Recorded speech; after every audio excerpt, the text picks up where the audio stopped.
got hundreds of songs a day that talk about assaulting women and abusing kids. Would you put them on your station? They said, no. I said, I got hundreds of songs a day that talk about murdering blacks. Would you put them on your stations? They said, well, that depends.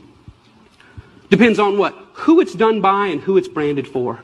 Because if we can get black folks to sing about it and we can brand it for our youngest black audiences, I think there's money to be made. I think there's American appetites to see these people that way.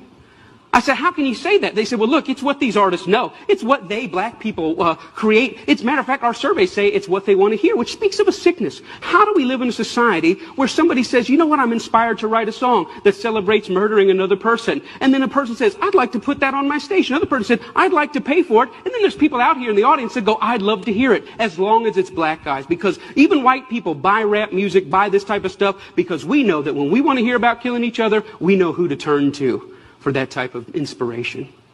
We call it our music. We say we own it. White people buy more rap than black people. Yeah, but we're very careful to turn it down at the stoplight when other black people are there. Why? Because we know we're just pretending. For them, it's more authentic and real.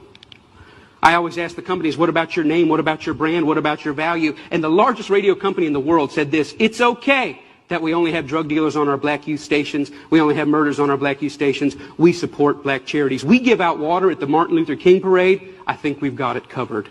We've bought them off.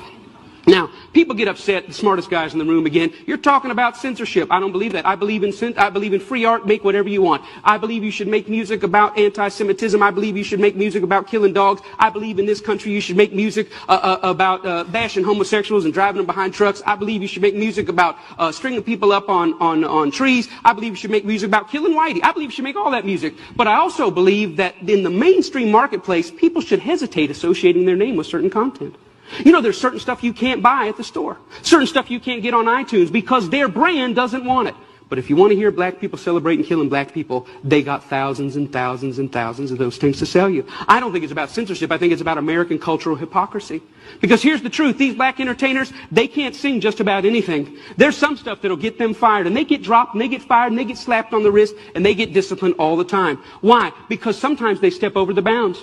A very famous case is what happened with Rick Ross. Rick Ross is the Mammy Two Shoes, one of the many Mammy Two Shoes of our day. He's a black entertainer in a world carved out for him, and a role carved out for him by white entertainment companies. And one day he talked about, in the middle of a song that celebrated dealing drugs and killing blacks, he made a reference to date rape. And when he made that reference to date rape, that set social media on fire.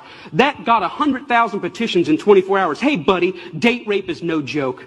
That had white people standing outside of Reebok in New York saying, you better take this seriously. We're tired of a rape culture in America. One line in one song moved the masses. And you know what Reebok did? Did they stand by him and say, hey, we believe in freedom of speech. We believe in freedom of expression. It's just a song. Calm down. No, they fired his tail on the spot.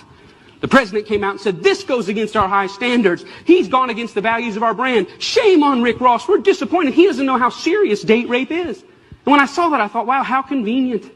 Isn't that amazing? But here's what really happened. It's not their brand, it's not their values. Rick Ross went off script. He was hired to get black customers, and they think that black customers go with black bait. And in America, black bait is the hyper-criminalized, hyper-sexualized portrayal of black people. And as long as he had sung about that, the stuff that got him hired, he still have a job at Reebok. But when he touched other sensitivities that affect us, he lost his job. See, the truth is, it's not they that need to change. It's we that need to change. We created the lies. We created them for our profit. We own the companies. We own the record labels. We own the advertisers, and we keep putting it out. And it's this that's got to change. I thought about it. You know what? I wonder if White Mike could get anybody's attention on this. So I stood outside of a Walmart, and I said, hey, I don't think killing cops and killing blacks is very cool. And you know what? It only took 7 weeks of Mike standing out there, and they wrote a letter and said, yeah, we don't think it's cool either. We're going to pull our name off of that. The largest retailer in the world had never considered that maybe their commercial shouldn't be right before or after a song about young black men being gunned down.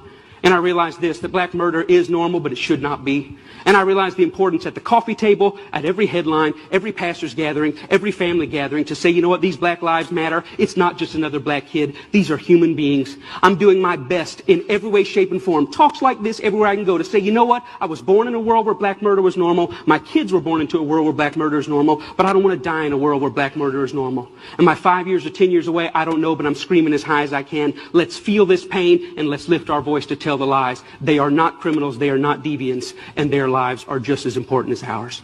Thank you very much.